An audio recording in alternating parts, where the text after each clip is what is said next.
Hare Krishna. Hare Krishna. So we'll ask you to take a guess where we are. You can put it in the thing. We'll tell you maybe at the end, but whoever puts it in the thing first will get a prize. Imaginary prize. Imaginary prize. Okay, anyway, we're here reading Imagine Bhagavatam. whatever you want. Imagine Give whatever. it to you. Okay. So we're going to read Bhagavatam. Canto 4, Chapter 13, Text 44. Om Namo Bhagavate Vasudevaya. Om Namo Bhagavate Vasudevaya. Om Namo Bhagavate Vasudevaya.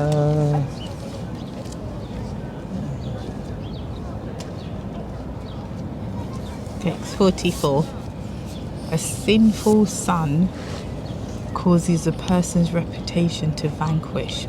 His irreligious activities at home cease irreligion. Cause irreligion. And quarrel among everyone, and this creates only endless anxiety. That's so true. So true. Text 45. Who, if he is considerate and intelligent, would desire such a worthless son? Such a son is nothing but a bond of illusion for the living entity, and he makes one's home life miserable. That's so true. Text 46. Then the king thought... Sounds like you're speaking from like experience. I am. Yeah. Okay. All right. Carry on then. Not my own kids, mind you. I was going to say, it's something maybe you need to tell me. I don't know. Then the king thought a bad son is better than a good son, because a good son creates an attachment for home. That's so true. Whereas a bad son does What's not. that? You skipped that one. I did. I said it. Oh, okay. Yeah.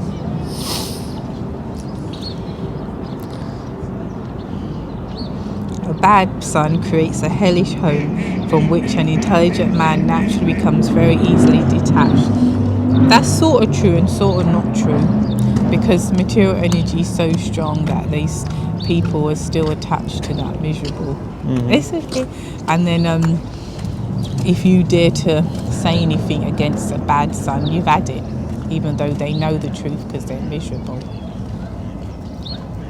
That's all I'm going to say. No, it's cool. So, all right. The king began to think in terms of attachment and detachment from one's material home. According to Prahlad Maharaj, the material home is compared to a blind well. If a man falls down into a blind well, it is very difficult to get out of it and begin life again. Prahlad Maharaj has advised that one give up this blind well of home life as soon as possible and go to the forest to take shelter of the Supreme Personality of Godhead. According to Vedic civilization, this giving up of home by Vanaprastha and sannyas is compulsory, but people are so attached to their homes that even up to the point of death, they do not like to retire from home life. King Anga, therefore, thinking in terms of detachment, accepted his bad son as a good impetus for detachment from home life. He therefore considered his bad son. Just keep an eye on the camera. I am. We keep reading. Don't worry so much. Okay.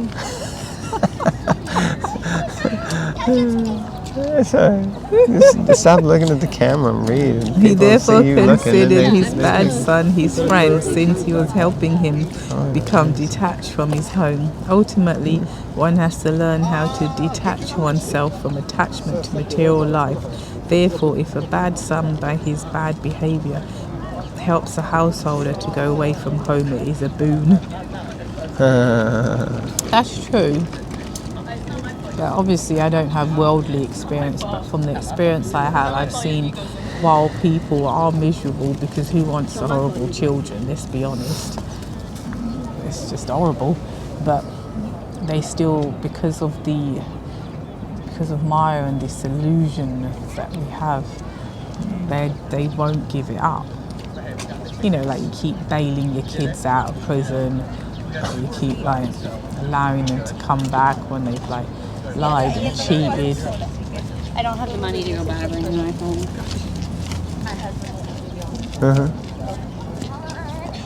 Is that it? Okay. All I can say is I'm glad you're not my mom. But I mean, when I was hearing this, I was thinking, well, I don't know. These days, you know, there's so many single parents. This one leaves, that one leaves. They don't wait to see if the kid's good or bad. They just don't stick around anyway. Well, text 47. Thinking like that, King Unga could not sleep at night. He became completely indifferent to household life. Once, therefore, in the dead of night, he got up from his bed and left Vena's mother, his wife, who was sleeping deeply. He gave up all attraction for his greatly opulent kingdom, and unseen by anyone, he very silently gave up his home and opulence and proceeded towards the forest. Okay. Purport. So he just basically got up in the middle of the night and went off, and that was it. That was the end of it. Well, he had enough, didn't he? I don't blame him. But I mean, it's kind of, I mean, he's a big king. It's like, okay, he's just super fried. So he leaves his crazy son with his wife. Well, his wife was crazy. Remember, she's the daughter of death personified. So. Yeah. Okay, in this verse, the word Mahodayadayat indicates that by the blessings of a great soul, one becomes materially opulent. But when one gives up attachment to material wealth, that should be considered an even greater blessing from the great souls. Okay. So most people in the world are certainly praying for blessings. Oh, please, Sadhuji, give some blessings. But if he blesses you to give up your business and give up your money, and then that's not considered a blessing. Purport continues. It was not a very easy task for the king to give up his opulent kingdom and young faithful wife, but it was certainly a great blessing of the Supreme Personality of Godhead that he could give up the attachment and go out to the forest without being seen by anyone. There are many instances of great souls leaving home in this way in the dead of night, giving up attachment for home, wife, and money. I wish Prabhupada would have given some of those instances. Can you think of any? Yeah, I had this relative that was really upset. I don't think Prabhupada's talking about your relative. Oh. He's talking about like Bhagavatam or CC or historically, Oh, yeah. You understand? That was cool. It's cool. Just like that. Because it gets crunchy sound when you put it like that. Okay, so you can't think of any instances? No. Okay. Neither can I, but maybe if you can think of some instances I at had home. this relative Okay, please tell us about your relative. that kept saying that because they weren't happy in their family life and they were going to go to the Himalayas, and they never did. And the kids and wife said, well, why you don't go? And they never did.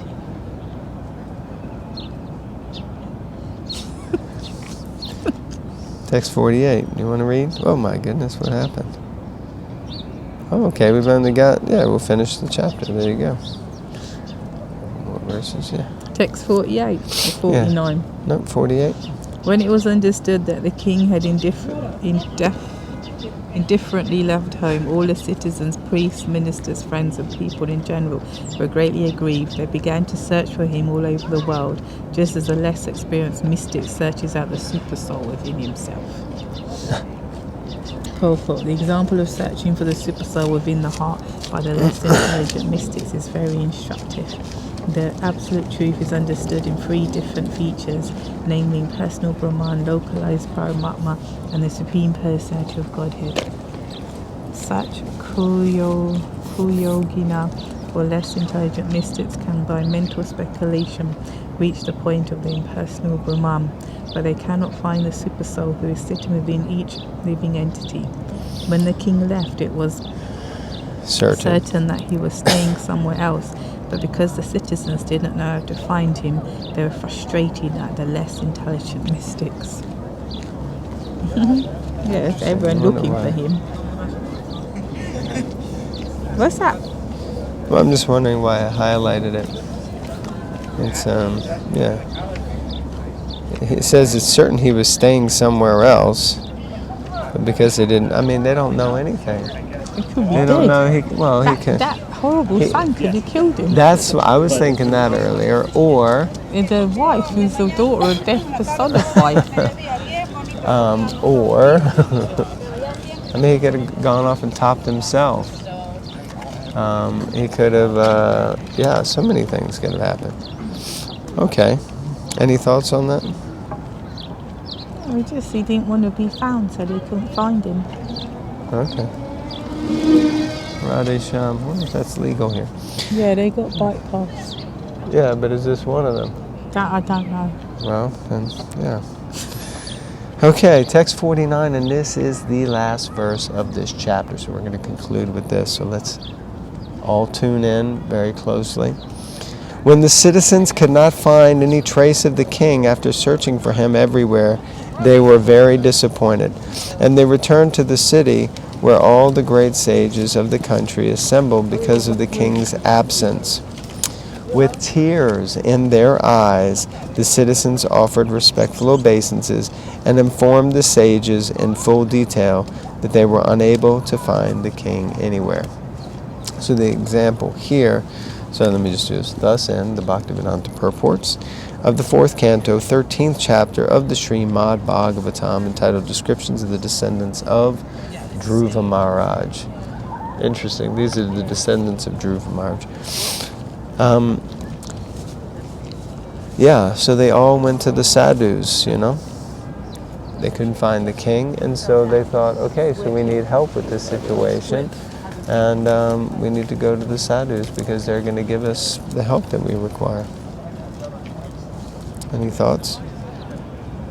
No.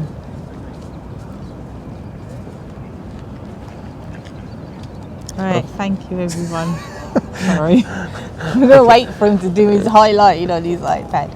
Wow. Thank you everyone. Hare Krishna. Thank you very much. Please don't Hare forget, Krishna. if you can think of any instances in Vedic culture of people who left home, money, family like that, not your friend from the family that everyone asked him why he didn't go to the Himalayas. Well, because he kept saying it. Or if you know where we are right now, then you can put it in the chat. We allow guesses. It's okay if you get it wrong. See you later. Hare Krishna. Hare Krishna.